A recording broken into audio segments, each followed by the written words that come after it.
இப்போ நம்ம நாட்டில் பெட்ரோல் மற்றும் டீசலோட விலை ரொம்ப அதிகமாகிடுச்சு. ஆனால் நம்ம அன்றாட வாழ்க்கையில் வாகனங்களுக்கு ஒரு முக்கிய பங்கு இருக்குது. எவ்வளோதான் விலை ஏறினாலும் பெட்ரோல் மற்றும் டீசல் வாங்க வேண்டிய கட்டாயத்தில் இருக்கிறோம். ஆனால் இது எப்படி தயாரிக்கிறாங்கன்னு நிறைய பேருக்கு தெரிஞ்சிருக்க வாய்ப்பில்லை. அதை இந்த வீடியோவில் பார்ப்போம். ஸ்கிப் பண்ணாமல் வீடியோவை ஃபுல்லாக பாருங்கள்.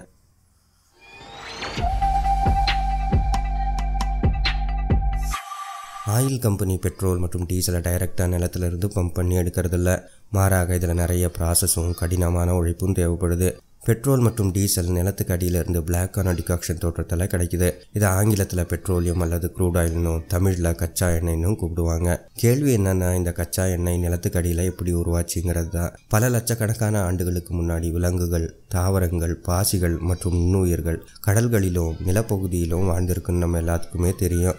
அப்படி வாழும்போது இயற்கையாவோ அல்லது இயற்கை பேரழிவு காரணமாக செத்து அழுகி போய் பூமியோட ஆழமான பகுதிக்கு போயிருக்கு. காலப்போக்கில் அதிக ப்ரெஷர் மற்றும் வெப்பம் காரணமாக ரசாயன மாற்றங்கள் ஏற்பட்டு கடைசியாக கச்சா எண்ணெயாக நமக்கு கிடைக்குது.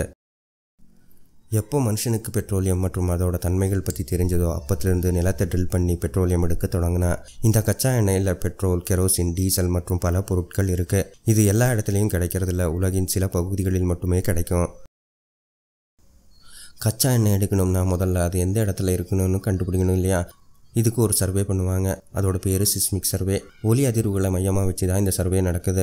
கடலில் ஏர்கன் கருவி மூலியமாக மிகப்பெரிய ஒலி அதிர்வுகளை ஏற்படுத்துவாங்க. இப்படி ஏற்படுத்துகிற ஒலி அதிர்வுகள் பூமியோட அடிப்பகுதி வரைக்கும் போய் மறுபடியும் ரிஃப்ளெக்ட் ஆகி கப்பலில் பொருத்தப்பட்டு இருக்கிற ரிசீவரில் பதிவாகும். இந்த டெக்னிக் எப்படி ஒர்க் அவுட் ஆகுதுன்னா, பூமிக்கு அடியில் இருக்கிற ஒவ்வொரு பொருளும் வேறு வேறு மாதிரி ஒலி அதிர்வுகளை ரிஃப்ளெக்ட் பண்ணும். உதாரணத்துக்கு மண் ஒரு மாதிரியும், பாறைகள் ஒரு மாதிரியும், கச்சா எண்ணெய் இருக்கிற பகுதி ஒரு மாதிரியும் ரிஃப்ளெக்ட் ஆகும். இந்த டேட்டாவை சயின்டிஸ்ட் சூப்பர் கம்ப்யூட்டர் மூலியமாக ஆராய்ச்சி எந்த இடத்துல கச்சா எண்ணெய் இருக்குன்னு கண்டுபிடிப்பாங்க.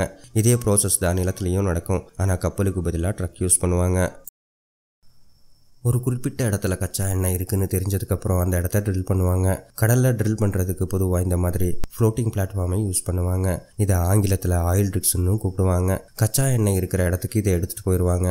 அப்புறம் ஸ்டீலால் ஆன பைப்பை நிலத்தில் இறக்கி அந்த பிளாட்ஃபார்ம் 1 இன்ச் கூட நகராதபடி செய்வாங்க. இந்த பிளாட்ஃபார்மில் ஏற்கனவே பெரிய ட்ரில்லிங் மிஷின் இருக்கும். இந்த மிஷினை கச்சா எண்ணெய் இருக்கிற இடம் வரைக்கும் ட்ரில் பண்ணி பைப் மூலயமா கச்சா எண்ணெயை மேலே எடுப்பாங்க. இதே ப்ராசஸ் தான் நிலத்துலையும் நடக்கும். கச்சா எண்ணெய் எடுத்ததுக்கப்புறம் அதை ரிஃபைனரிக்கு அனுப்புவாங்க.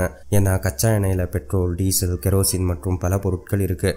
இந்த எல்லா பொருட்களையும் பிரிக்கிற வேலை தான் ரிஃபைனரியில் நடக்கும். இந்த ப்ராசஸை ஆங்கிலத்தில் டிஸ்டிலேஷன்னு கூப்பிடுவாங்க. எல்லா பொருட்களுக்கும் ஒரு பாயிலிங் பாயிண்ட் இருக்குது. இது ஒவ்வொரு பொருளுக்கும் வேறுபடும். இப்போது தண்ணிக்கு பாயிலிங் பாயிண்ட் 100 டிகிரி செல்சியஸ். இந்த ஸ்டேஜில் தண்ணி ஆவியாக மாறிடும்.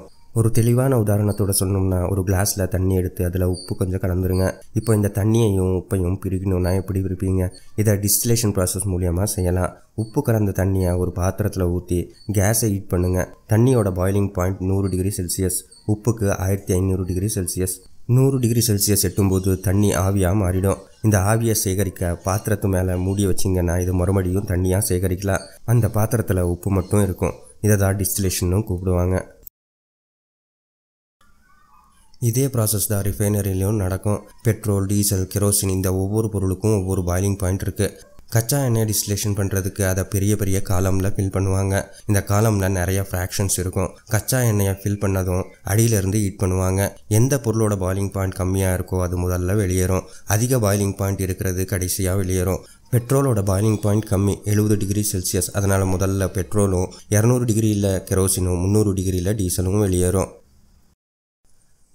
எல்லாத்தையும் பிரித்ததுக்கப்புறம் டேங்கர் லாரி மூலியமாக விநியோகிப்பாங்க. உலகம் முழுவதும் பெட்ரோல் மற்றும் டீசலோட விலை வேறு வேறையாக இருக்கும். ஏன்னா தயாரிப்பு செலவையும் சேர்த்து கவர்மெண்ட் இதுக்கு டேக்ஸ் போடுது.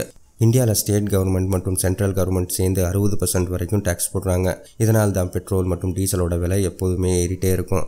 கச்சா எண்ணெய் ஒரு நான் ரினியூவபிள் சோர்ஸ். ஒரு தடவை தீந்து போயிட்டா அவ்வளவுதான். அதை மறுபடியும் புதுப்பிக்க முடியாது. இதனால் தான் அதோட யூஸ் அதிகமாக அதோட விலையும் ஏறிட்டே வருது. வல்லுநர்களோட கருத்து என்னன்னா, இப்போ நம்ம யூஸ் பண்ணுறதை பார்த்தா உலகத்தில் இன்னும் 40 to 50 வருஷத்துக்குள்ளே கச்சா எண்ணெய் தீந்து போக சான்ஸ் இருக்குது. இந்த வீடியோ உங்களுக்கு பிடிச்சிருந்தால் லைக் பண்ணுங்கள். மறக்காமல் நம்ம சேனலுக்கு சப்ஸ்கிரைப் பண்ணுங்கள்.